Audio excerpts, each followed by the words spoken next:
87. Agora, pra quem não marcou nada, hein? Número 88.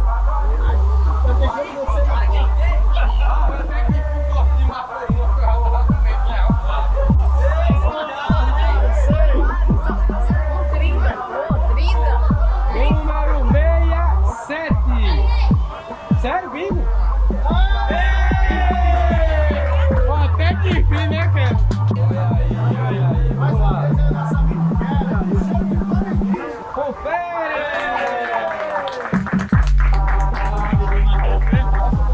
Pessoal, é o seguinte, antes de entregar o prêmio, queria falar um pouquinho que é um grande prazer receber vocês aí nessa nossa simples festa de final de ano, né? Que a gente tenha um próximo ano muito abençoado, que consigamos no próximo ano se juntar novamente.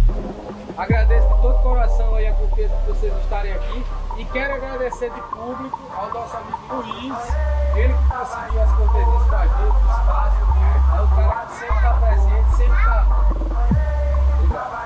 sempre está à frente aí, querendo se reunir, que a gente se reúne para trocar ideias, isso é muito importante, beleza? Quero agradecer de coração a cada um e parabéns ao meu amigo Kelly, que sempre confia, está participando das brincadeiras, das dicas, do sempre vai. É mais que merecedor desse esposa que ganhou. Peraí, foi a esposa que ganhou, cara. Peraí, foi errado, foi errado. Cara, vai chorar, vai chorar. Não, deu isso, tô pra copiar.